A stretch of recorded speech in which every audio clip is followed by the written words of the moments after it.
almari betul lebih bener iya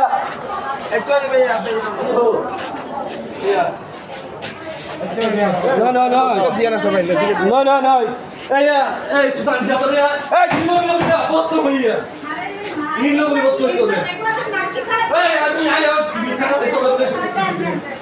Latin দিতে হলে বহুত কোন গোড়া দিতে 1 ঘন্টা 2 ঘন্টা মানে 2 ঘন্টা তো বেশি কুত্তা বাচ্চা বেরিয়া আসসালামু আলাইকুম আমি গত 2 দিন ধরে চিরাং মেডিকেলে আছি আমার ছোট বোনকে নিয়ে ছোট বোনের অবস্থা খুবই খারাপ ছিল ডায়রিয়া কলেরা তো আমার একটু আগে যে ভিডিওটা দেখছেন সেটা হচ্ছে আমার বোনের বেডের পাশে যে কেবিন ছিল ওই কেবিনে রোগীটা মারা গেছে তারা জানাচ্ছে যে নার্স আছে উনি নাকি কথা বলে না ভালো করে তারপর ব্লাড দেওয়ার কথা ছিল মহিলা থেকে ব্লাড নিয়ে টেস্ট করার জন্য ব্লাড নেওয়ার কথা ছিল উনি নেয় নাই হ্যাঁ তারপর ওনার সাথে আমিও বেশ কয়েকবার কথা বলার চেষ্টা করছি উনি কথা বলতে চায় না একদম কথা বলতে চায় না উনি ওনার সাথে কথা বলতে গেলে উনি গরম হয়ে যায় উল্টাপাল্টা কথা বলে আমাদেরকে মানুষই মনে করে না চিটাং মেডিকেলে যারা আসে ওনাদেরকে কাউকে ওরা মানুষই মনে করে না এই রোগীটা যেটি মারা গেছে ওনাকে লিফটে তোলার সময় অনেক সময় চলে গেছে অনেক সময় লিফট সবগুলো বন্ধ যারা একটা পাইছে সেটা অনেক ঠেলাঠেলি করে ঢুকে তারপর আনছে তারপর এখানে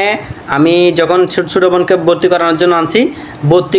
করার পরে দেখা যাচ্ছে এখানে কোথাও কেবিন খালি নাই কেবিন আছে কিন্তু কেবিনের মধ্যে বেডগুলো নাই যে তোষকের মধ্যে যেটা আছে প্লাস্টিকের ওইটা নাই তারপরে উনি বললো যে ভাই আমি এটা ম্যানেজ করে দিচ্ছি কোত্থেকে উনি নিয়ে আসলো বয়টা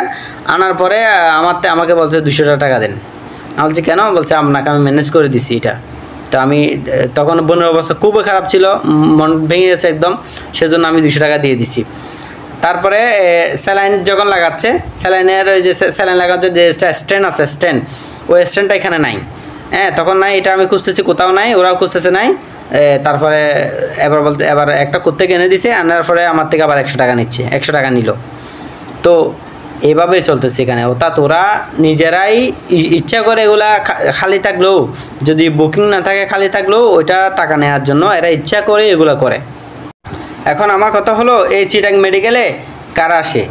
ঢাকা মেডিকেলে চিটাং মেডিকেল এগুলাতে কারা আসে অবশ্যই মধ্যবিত্ত নিম্ন মধ্যবিত্ত হ্যাঁ হয়তো দরিদ্র যারা আছে মূলত তারাই আসে আচ্ছা যারাই আসুক এখানে আমার কথা হলো যে মুমূর্ষ মানুষগুলোকে জিম্মি করে হ্যাঁ যতক্ষণ পর্যন্ত পকেট থেকে টাকা বের না হয় ততক্ষণ পর্যন্ত সেবা পাওয়া যায় না এখানে কোনো স্যালাইন নাই কোনো কিছু নাই অনেকগুলো এলিমেন্টস নাই এখানে হ্যাঁ তারপরে জ্বর মাপার জন্য যে থার্মোমিটার ওইটা পর্যন্ত ওদের কাছে নাই তো ওটা আমরা পার্সোনালি আমরা নিয়েছি ওইটা পর্যন্ত ওদের কাছে নেই এরা কথা বললে গরম হয়ে যায় সবাই তারপরে বয় যারা আছে এখানে যাদের কারণে মাসিক কতগুলো আছে ওরা আছে ওদের কাছে কাজ করাতে গেলে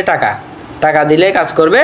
অন্যথায় করবে না এটা খালি নাই সেটা খালি নাই এমন হয়েছে তেমন হয়েছে অনেক কথা আমরা আন্দোলন করে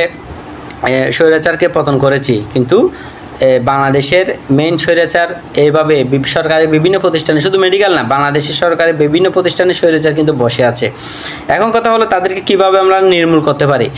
আমরা শুধু একজন দুজনে কথা বললে হবে না বাংলাদেশের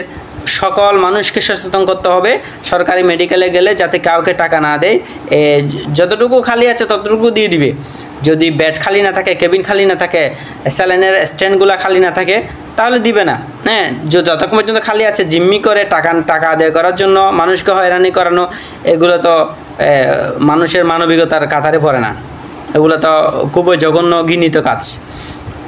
তো আমরা ভিডিওটা যেটা দেখছেন রোগীটা মারা গেল,